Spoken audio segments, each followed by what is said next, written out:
Ladies and gentlemen, success is never an accident. It is the deliberate result of action, persistent, purposeful, and often uncomfortable action. There is a force that moves mountains, reshapes destinies, and beds the arc of fate toward greatness. That force, my friends, is your will to act. Action is the root of all achievement. Without action, even the greatest ideas die in silence. Thoughts, no matter how profound, are inert unless they are backed by deliberate effort. The mind is a powerful engine, but its energy must be converted into motion to produce results. The successful individual is not the one who merely dreams, but the one who has trained himself to act, especially when action feels difficult or inconvenient. The power of your mind is only realized when it moves your hands and feet. Ideas must be made real through labor. Dreams must be dragged to the light of day by consistent, sometimes grueling effort. The world does not reward intention, it rewards execution. Many people wait for the perfect moment. They say, "When I'm ready, I'll start. When I feel inspired, I'll move." But this mindset is a trap. There is no perfect moment. There is no ideal condition. Conditions are made favorable by those who take the first step. The habit of waiting breeds weakness, while the habit of action breeds strength. The man who forces himself to act, despite fear, despite discomfort, despite the voice of hesitation, builds within himself a resilience that others cannot see, but that will eventually define his entire existence. It is not the size of the step that matters, but the act of stepping forward. Action clears confusion. When you hesitate, your mind becomes clouded. You imagine obstacles that do not exist. You invent problems that are not real. But the moment you begin, the fog starts to lift. With movement comes clarity. With progress comes perspective. That which seemed impossible shrinks in the face of your decision to try. The mind that was once paralyzed begins to engage with solutions. You stop worrying about what could go wrong and start learning what will work. The only way out of fear is through it, and the only way through it is action. Discipline is built in moments of resistance. The man who forces himself to do what must be done, even when he doesn't feel like it, is forging a character that will carry him far beyond those who rely on fleeting motivation. Anyone can act when it's easy. True power comes from acting when it's hard. Each time you override your feelings of doubt or fatigue, you train yourself to obey a higher principle, your purpose. Purpose is the governor of action. It reminds you that you are not led by mood or impulse, but by a chosen mission that demands daily attention. Consistency over time compounds. A single action may seem insignificant, but repeated action day after day becomes a force that cannot be stopped. Just as a river shapes rock not through a single crash, but through continual pressure, your efforts, when sustained, shape your reality. Each day of effort strengthens the next. Momentum builds. Your identity changes. You begin to see yourself not as someone who tries, but as someone who does. Not as someone who plans, but as someone who produces. It is in the repeated act of showing up, even in small ways, that greatness is built. There will always be reasons to stop. You will face setbacks. You will feel tired. You will encounter doubt. But none of these are signals to quit. They are tests. They are opportunities to demonstrate your commitment. When you feel the weight of inaction pressing down on you, remember this: you are not a slave to your emotions. You are the master of your choices. The habit of forcing yourself to take action is not something you're born with. It is something you develop day by day by deciding that progress matters more than comfort, that purpose matters more than fear. Excuses are the enemies of progress. They wear the disguise of logic, appearing reasonable and even protective, but their true purpose is to rob you of momentum and keep you anchored to your current state. Every individual is faced with two choices in any given moment: to move forward in the direction of purpose or to retreat into the comfort of justification. The mind is incredibly skilled at manufacturing explanations that validate inaction. I'm too tired. I don't know enough. The timing isn't right. These are the whispers of fear dressed up as wisdom. But when you allow those whispers to dictate your decisions, you surrender your future one rationalization at a time. The person who achieves anything of real value in life learns to identify excuses not as truths, but as signals. They are signals that the mind is being challenged, that growth is possible, and that a decision must be made. Most people stop at discomfort. They feel resistance and take it as a cue to pull back. But discomfort is not danger. It is a threshold. On the other side of that threshold lies personal expansion, and it is crossed only when you refuse to give your excuses power over your actions. Every time you ignore an excuse and take action anyway, you weaken its influence and strengthen your will. It is important to recognize how subtle excuses can be. They do not always appear dramatic. In fact, their danger lies in their plausibility. I'll start tomorrow sounds harmless, even responsible. But beneath that statement is often the deeper truth: fear of failure, fear of judgment, or fear of effort. By postponing action, you postpone growth. And the pattern of postponement becomes a habit, a rhythm of delay that slowly calcifies into a permanent lifestyle of underachievement. The moment you permit one excuse, you open the door to many. They hurt you, they multiply and entangle your intentions until forward motion becomes nearly impossible.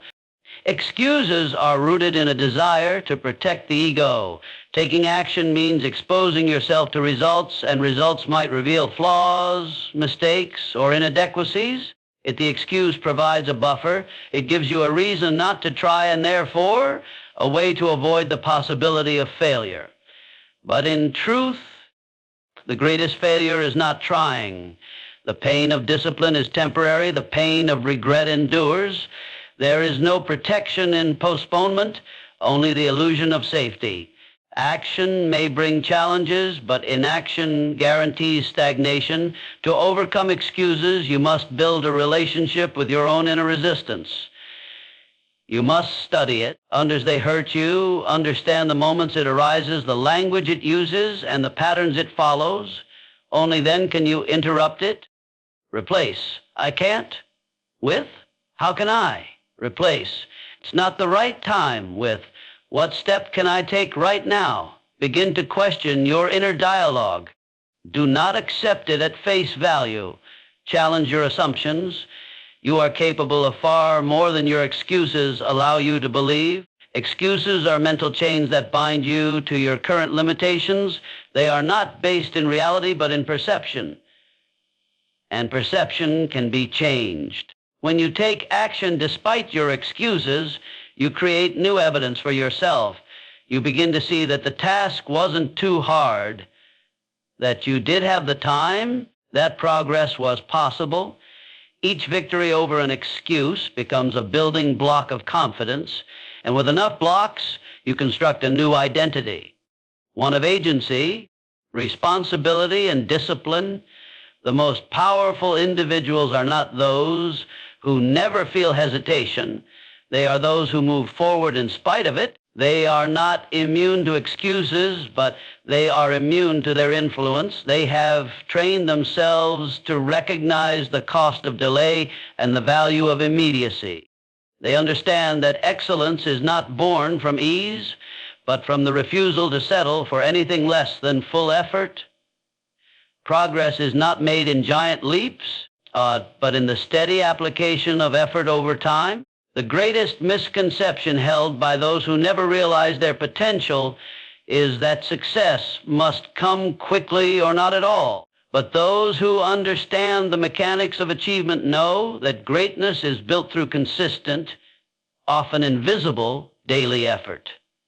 The habit of showing up, doing the work and improving, even slightly, each day compounds into extraordinary outcomes.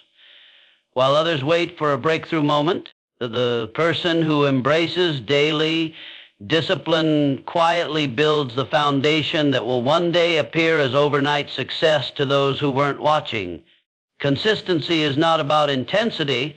It is not about how hard you work on any one day, but how regularly you apply yourself toward your purpose. Anyone to hurt you, anyone can be motivated once in a while, anyone can push themselves hard for a day or two. But very few develop the internal system of discipline necessary to continue when motivation fades, when enthusiasm wanes, and when the initial spark begins to dim. The disciplined individual doesn't need to feel like working. They work because they have committed. They understand that real change happens slowly beneath the surface and only reveals itself after persistent effort has been applied over time. Each day is an opportunity to invest in yourself, and the smallest investments, when made daily, are worth more than the largest ones made occasionally.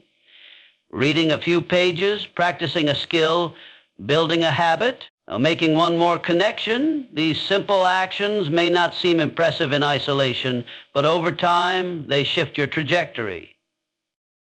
Consistency builds momentum, and momentum builds belief. As you begin to see results, small at first, your confidence grows. You begin to trust yourself more. You prove to yourself that you can follow through, that you can persist, and that you can depend on your own discipline. The danger is in underestimating the value of small actions. People often dismiss them as insignificant, believing that if they cannot make massive progress today, it's better to do nothing. This is the trap. Doing nothing guarantees that tomorrow will look exactly like today. But doing something, anything, no matter how minor, it keeps the wheel turning. The most successful individuals are those who refuse to break the chain. Even when tired, even when discouraged, even when the results are not yet visible, they persist. They understand that success does not arrive with a bang, but emerges from a rhythm, and rhythm is born of repetition. Consistency also builds identity. Every time you act in alignment with your goals, you cast a vote for the kind of person you are becoming. You begin to see yourself differently, not as someone who wishes for change, but as someone who creates it. Over time, your habits reinforce this new identity. The external results begin to mirror the internal transformation. You are no longer someone who hopes to succeed. You are someone who acts like a successful person does.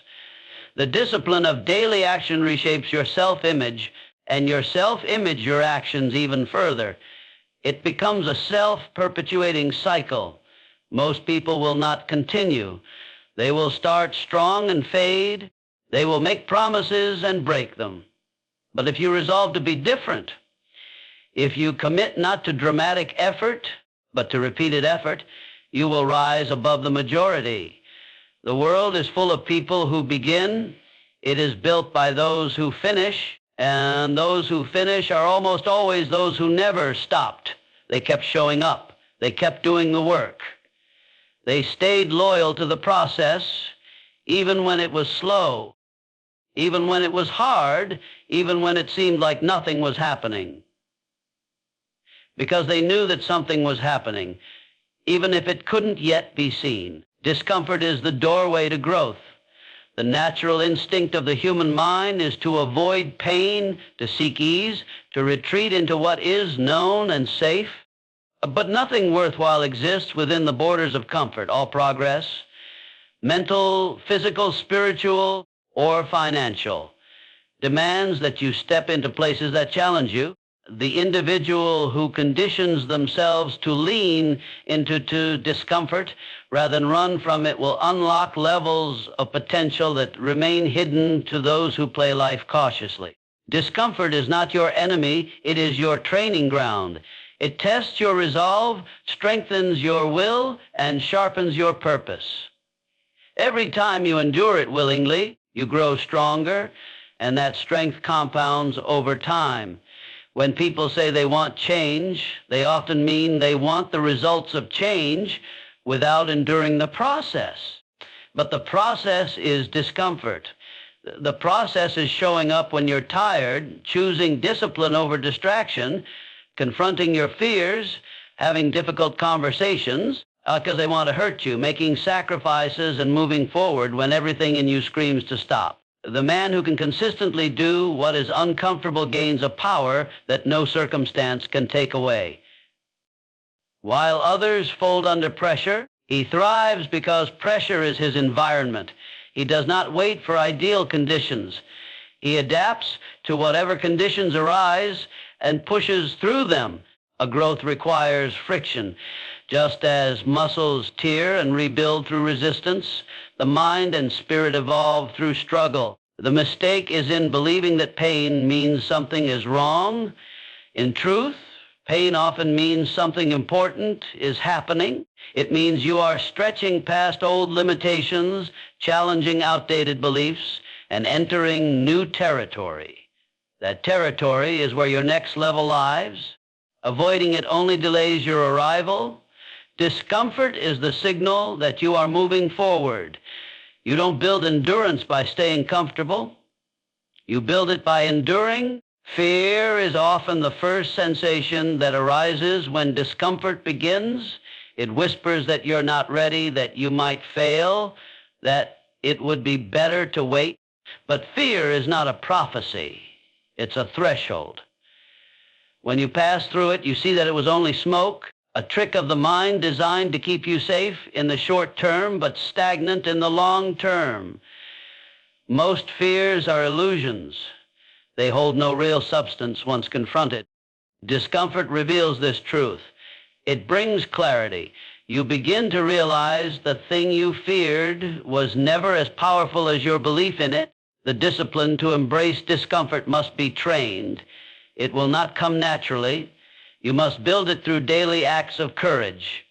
Small, deliberate choices to step toward the thing you'd rather avoid. Make the phone call. Wake up earlier. Speak the truth. Take the risk. Push a little harder. With each act, you develop your tolerance for adversity.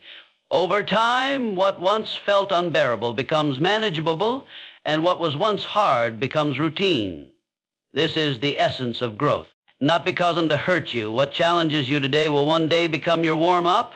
If you stay in the fire long enough to adapt, those who achieve great things are not fearless. They are simply unwilling to be controlled by fear. They feel the same doubts, the same discomforts, but they have trained their minds to act anyway. This is what's the average from the exceptional, not superior intelligence, not better resources, but the choice to embrace what others avoid. Comfort is the trap. It lulls you into mediocrity. It whispers that you're doing enough when deep down you know there is more in you. But only discomfort can pull that more to the surface. Only challenge can call forth your hidden reserves of strength, courage, and focus. Only the decision to lean into what's hard can reveal what you are truly made of. Inspiration is unreliable. It arrives without warning, stays only briefly, and disappears when you need it most. Those who rely on it to take action remain stuck in cycles of waiting, hoping that the right mood will strike or that motivation will suddenly appear like lightning from a clear sky. But those who understand the mechanics of personal success do not depend on inspiration. They act regardless of its presence. They know that if they waited to feel ready or energized, they would remain idle. The truth is, action generates inspiration far more often than inspiration generates action.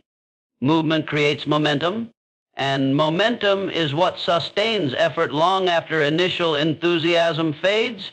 The myth of waiting for inspiration is one of the most damaging ideas a person can adopt. It suggests that you must feel a certain way before doing meaningful work, that your emotions must align perfectly with your goals in order for you to begin, but nothing could be further from the truth.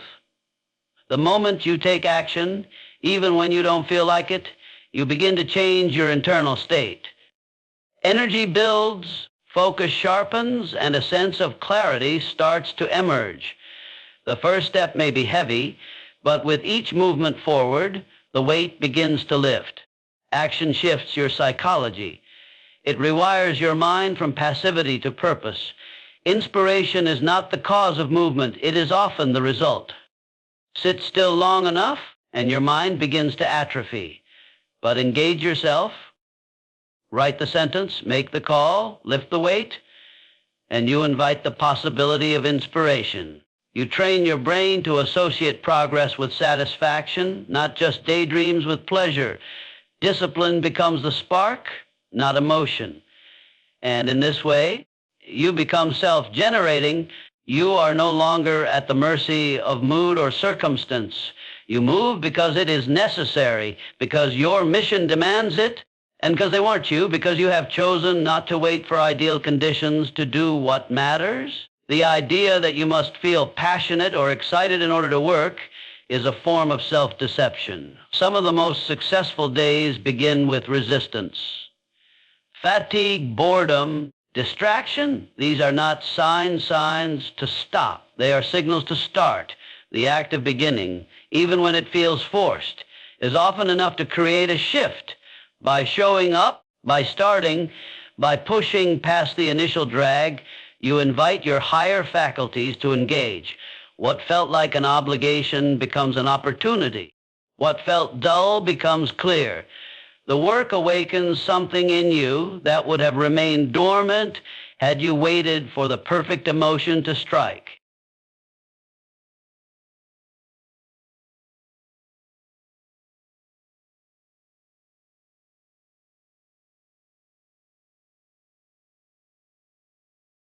This is how the strong separate themselves. They move forward in silence without waiting for applause or inner fireworks.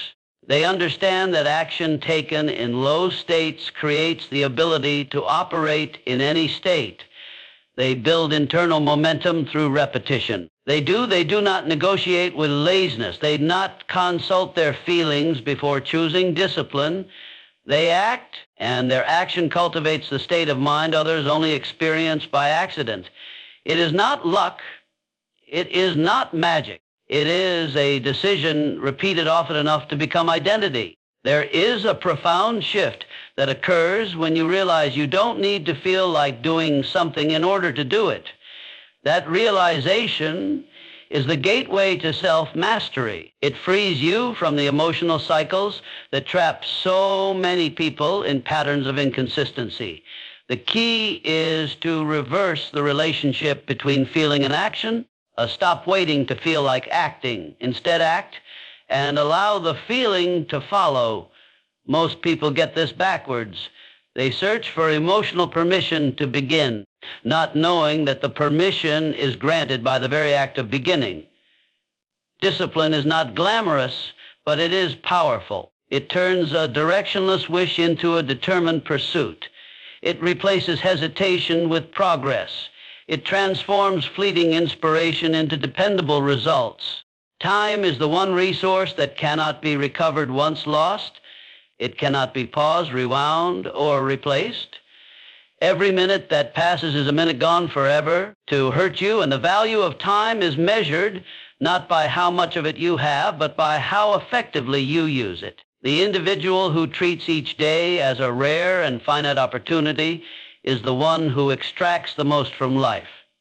Success is not about having more time. It is about using time with greater precision, greater purpose, and greater urgency. Those who squander time waiting for the perfect moment are unknowingly discarding their potential 1 hour at a time. The difference between those who rise and those who remain is how they treat the passing of their days.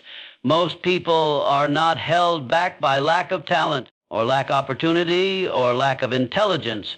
They are held back by the silent erosion of time through distraction, procrastination, and indecision. They do not realize how much they are losing by doing nothing. They imagine they are waiting, but they are wasting. Every excuse, every delay, every postponement is a theft of time you will never get back. The man who values his time guards it fiercely, protects it from the pull of the trivial, and assigns it only to what moves him closer to his purpose. He understands that how he uses his hours is how he shapes his life. Time does not care if you use it wisely or foolishly. It moves forward without hesitation. It does not reward the lazy nor slow down for the hesitant. The one who acts with urgency gains the advantage. Urgency does not mean rushing or panic. It means understanding the weight of every hour. It means making decisions with resolve, moving with intention, and refusing to let fear or doubt paralyze you. The individual who waits for the stars to align is already behind. The stars never align by themselves. They are aligned through deliberate action. There is no someday. Someday is a mirage. It is a lie told the mind to comfort itself to justify delay. Someday I'll write the book. Someday I'll start the business. Someday I'll take the leap. But someday never arrives unless it is renamed as today. Time is not waiting for your confidence to grow or your fear to fade. It keeps moving, whether you move with it or not. The longer you wait, the harder it becomes to start. Momentum fades, belief weakens, and the gap between where you are and where you could be grows wider. The disciplined individual respects time the way a master craftsman respects his tools. He sharpens it, focuses it, and uses it only where it counts. He knows that time spent in doubt, fear, or distraction is time given away to mediocrity. He schedules his priorities instead of prioritizing his schedule. He does not allow the urgent to crowd out the important. He plans, but he does not overthink. He acts, but he does not react mindlessly. He works on what matters every day, not because he feels like it, but because he understands the price of inaction. Every great achievement is simply the result of time well spent. 10 minutes of focused effort is worth more than 10 hours of scattered attention. The world is not short on time. It is short on people who know how to use it. The person who wakes each day knowing what must be done and refuses to waste a single hour becomes unstoppable. He becomes immune to the chaos of the external world because his internal compass is fixed. He is not distracted by the noise because he is guided by purpose. Not to hurt you, he does not drift because he has decided exactly where his time will go.